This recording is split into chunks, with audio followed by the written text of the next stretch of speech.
Factories के ऊपर घूम रहे इस मशीन का क्या काम होता है? एक ऐसा पेन जिसके अंदर कीड़े होते हैं और जब भी हम नाखून काटते हैं तो हमें दर्द क्यों नहीं होता? जानने के लिए बने रहना वीडियो के एंड तक। नंबर 10, क्या आपको पता है जब बिल गेट्स की शादी हुई तो एक भी फोटो या वीडियो इंटरनेट पर नहीं आया? और उसका रीजन ये है कि बिल गेट्स ने शादी हवाई के लानाई आइसलैंड पर की थी और उस आइसलैंड के जितने होटल थे सब के सब उन्होंने बुक कर लिए थे ताकि कोई भी मीडिया वाला यहाँ रूम बुक न कर पाए।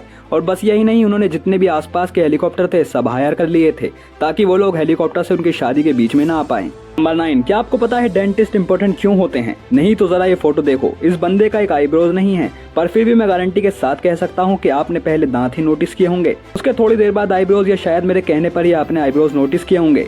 क्योंकि स्माइल एक ऐसी चीज है जिसके ऊपर इंसान की सबसे पहले नजर जाती है, तो हमें हमेशा हंसते रहना चाहिए। नंबर 8, जापान में एक ऐसा होटल है जहां आप ऑलमोस्ट फ्री में रह सकते हो। यहां आपको खाना फ्री में दिया जाता है और यहां आप जब तक चाहें रह सकते हो, क्योंकि यहाँ बस $1 ही लिया जाता है। पर बस इनकी एक ही शर्त है कि आपको पूरी रात यूट्यूब पर लाइव स्ट्रीम करेंगे, बस ये इनकी एक शर्त है। और अगर आप ये मानते हो तो आप $1 देकर यहाँ रह सकते हो। नंबर 7, ये क्रिकेट के सबसे बड़े कोइंसिडेंस में से एक है। देखो इस फोटो में AB डिविलियर्स और MS धोनी दोनों सेम जगह पर देख रहे हैं और उसी टाइम पर विराट और आमला नीचे देख रहे हैं और इस मैच में विराट और आमला दोनों बहुत बुरा खेले थे। अब ये कोइंसिडेंस है या कुछ और, आप नीचे कमेंट बॉक्स में जरूर बताना। नंबर 6, क्या आपको इस दुनिया के सबसे टेस्टलेस फूड के बारे में पता है? नहीं तो वो है कोनियाकू। ये एक जापानीज फूड है, इसमें बिल्कुल भी टेस्ट नहीं होता, मतलब थोड़ा भी नहीं होता, इसलिए ही इसे इंग्लिश में डेविल टंग कहते हैं, जो कि कोनियाकू का ट्रांसलेशन है। और बाकी लैंग्वेज में इसे ऐसा ही कुछ कहा जाता है जिसका मतलब टेस्टलेस होता है। ये आलू और स्ट्रेच को बॉईल करके बनाया जाता है और इसलिए इसमें टेस्ट नहीं होता। नंबर 2, ये बहुत ही अमेजिंग फैक्ट है कि पहले के जो एक्टर्स होते थे उनको ज्यादा पेमेंट नहीं दी जाती थी, लेकिन 90 से पहले अमिताभ बच्चन ही एक ऐसे एक्टर थे जिनको करोड़ों में पेमेंट दी जाती थी। नंबर 4, अभी जो मैं आपको पेन दिखाने वाला हूँ शायद ही वो आपने देखा हो, क्योंकि इस पेन के अंदर कीड़े होते हैं। दरअसल ये पेन इस तरीके से मैन्युफैक्चर किया जाता है कि आधे पेन में पानी टाइप का फ्लूइड भरा होता है और इसके बाद इसमें जिंदा वर्म्स डाल दिए जाते हैं। ये फ्लूइड इन वर्म्स को काफी टाइम तक मरने से बचाता है और वर्म्स होने की वजह से आप इस पेन को घिनौना मत समझो, क्योंकि इस पेन का लुक काफी अच्छा होता है और लिखने में रिंग वर्म्स जैसे तैरते हैं वो काफी अच्छा लगता है। वैसे इस पेन में कुछ खास है तो नहीं, पर इस पेन की कीमत काफी ज्यादा होती है। नंबर 3, आपने अपनी लाइफ में कभी न कभी फैक्ट्रीज के ऊपर लगे इस चमकदार घूमती चीज को देखा ही होगा, तो आखिर इसका पर्पस क्या होता है? अगर देखा जाए तो इसका कोई बड़ा पर्पस नहीं होता, पर इसका काम करना जरूरी है।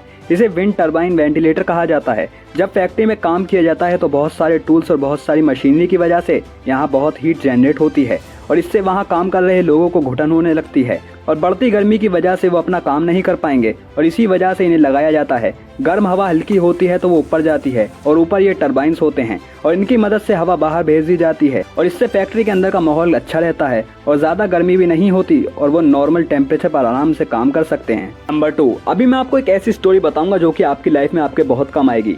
एक आदमी इंटरव्यू देने गया था। इंटरव्यूअर्स वहां पर मौजूद थे और बहुत सारे क्वेश्चंस और डिग्री देखने के बाद इंटरव्यूअर्स ने अपना फाइनल क्वेश्चन पूछा, जो कि ये था कि टेबल पर एक गिलास रखा हुआ है, इसे उठाकर दिखाओ, वो भी बिना हाथ लगाए। तो आदमी ने कहा मुझे यहाँ कोई गिलास नहीं दिख रहा। इंटरव्यूअर ने कहा तुम्हारे सामने ही तो है। तो उस आदमी ने कहा यहाँ कोई गिलास नहीं दिख रहा, सॉरी। तो इंटरव्यूअर्स ने थोड़ा फ्रस्ट्रेट होकर बोला हम तीनों को तो ये दिख रहा है, तुम्हें क्यों नहीं दिख रहा? तो आदमी ने पोलाइटली कहा यहाँ कोई गिलास है ही नहीं और इंटरव्यूअर्स बहुत फ्रस्ट्रेटेड हो गए और उसने गिलास उठाते हुए कहा ये रहा गिलास और तभी 2 इंटरव्यूअर्स हंसने लगे। आदमी ने कहा मैंने बिना छुए गिलास को उठा लिया।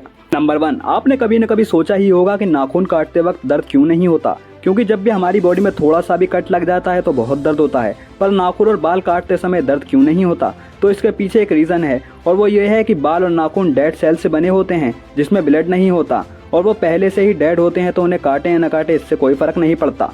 बाल जो होते हैं वो पूरे तरीके से डेड सेल से बनते हैं, इसलिए आप उन्हें पूरा भी काट लो तो आपको दर्द नहीं होगा। पर नाखून थोड़ा अलग होता है, वो आधा डेड और आधा एक्टिव सेल से बनता है। जितना नाखून का हिस्सा बढ़ता है अगर हम उसे काटें तो दर्द नहीं होगा, पर जो हिस्सा बॉडी से जॉइंट है उसे काटने से दर्द होता है, क्योंकि वो हिस्सा एक्टिव सेल से बनता है और इसमें ब्लड भी सर्कुलेट करता है। अब आपको इतनी इंटरेस्टिंग बातें पता चल गई तो 1 सेकंड निकाल कर वीडियो को लाइक कीजिए और अभी तक आपने हमारा चैनल सब्सक्राइब नहीं किया तो चैनल को सब्सक्राइब कीजिए ताकि आपको ऐसी ही अमेजिंग जानकारी मिलती रहे। मिलते हैं अगली वीडियो में, तब तक के लिए गुड बाय।